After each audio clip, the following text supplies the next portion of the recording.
লীগকে আমরা এই জন্য বলছি যে আওয়ামী লীগের নিবন্ধন বাতিল করে তার রাজনৈতিক এবং সাংগঠনিক কার্যক্রম বিচার চলা পর্যন্ত নিষিদ্ধ ঘোষণা করতে হবে।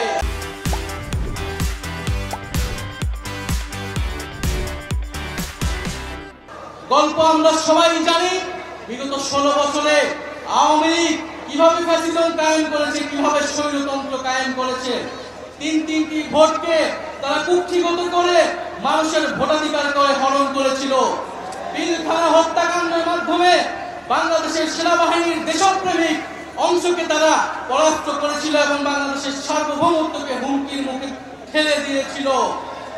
2013 সালে শাপলার হত্যাকাণ্ডের মাধ্যমে বাংলাদেশের ধর্মপ্রাণ মুসলমান এবং আলেম ওলামাদের মত প্রকাশের যে অধিকার, সেই অধিকারকে তারা হরণ করেছিল।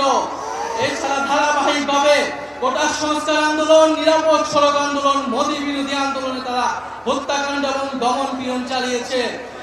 সর্বশেষ জুলাই আগস্ট মাসে ছাত্র জনতা তাদের অধিকারের জন্য যখন রাজপথে নেমে এসেছিল, সেই জনগণের উপরে তারা এই দেশের পুলিশকে দিয়ে, এই দেশের সেনাবাহিনীকে দিয়ে, এই দেশের বিজেপিকে দিয়ে গুলি চালিয়েছিল। আওয়ামী লীগ কোনো রাজনৈতিক দল নয়, আওয়ামী লীগ একটি ফ্যাসিস্ট সন্ত্রাসী সংগঠনে পরিণত হয়েছে।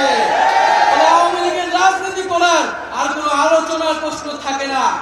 আওয়ামী লীগকে আমরা এই জন্য বলছি যে আওয়ামী লীগের নিবন্ধন বাতিল করে তার রাজনৈতিক এবং সাংগঠনিক কার্যক্রম বিচার চলা পর্যন্ত নিষিদ্ধ ঘোষণা করতে হবে।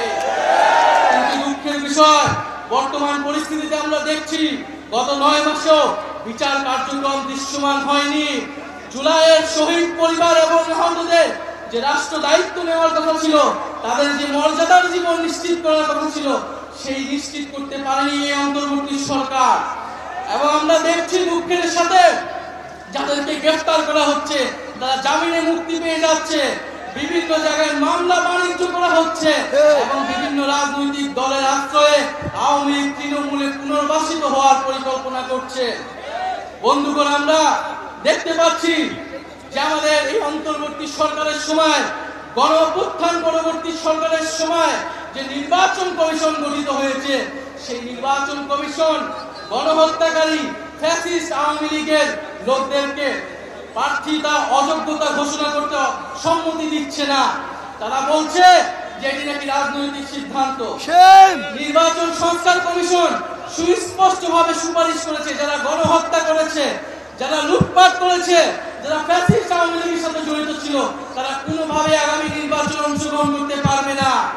কিন্তু নির্বাচন কমিশন এখনো সেই প্রস্তাবে সম্মত হচ্ছে না। আমরা সন্দেহ প্রকাশ করছি এই নির্বাচন কমিশন কার পারপাস সার্ভ করবে। ভুলে গেলে চলবে না, গণ অভ্যুত্থানের পরে এই নির্বাচন কমিশন গঠিত হয়েছে। আমরা দুঃখের সাথে দেখতে পাচ্ছি বিভিন্ন মিডিয়ায় সাংবাদিকরা প্রশ্ন করছে, সারা প্রশ্ন করার সাহস পাচ্ছে যে শেখ হাসিনা কি গণহত্যাকারী, সেটা কি প্রমাণিত হয়েছে কি প্রমাণিত হয় নাই। সেই সব সাংবাদিকদের উদ্দেশ্যে বলতে চাই, আপনারা সাংবাদিক নন, আপনারা ফ্যাসিস্ট আওয়ামী লীগের দোসর। দেশে নয়, শুধু বাংলাদেশে নয়, পুরা পৃথিবীতে জাতিসংঘের রিপোর্টও স্পষ্টভাবে প্রমাণিত হয়েছে, শেখ হাসিনার নির্দেশে, আওয়ামী লীগের নির্দেশে, আওয়ামী লীগের পরিকল্পনায় এই জুলাই আগস্টে গণহত্যা এবং মানবতা বিরোধী হত্যাকাণ্ড সংঘটিত হয়েছে। আজকের এই বিক্ষোভ সমাবেশ থেকে আমরা সুস্পষ্টভাবে বলতে চাই, অতি অবিলম্বে আওয়ামী লীগের যে নিবন্ধন, সেই নিবন্ধন বাতিল করতে হবে। নৌকা মার্কাকে বাংলাদেশ থেকে নিশ্চিহ্ন করে দিতে হবে।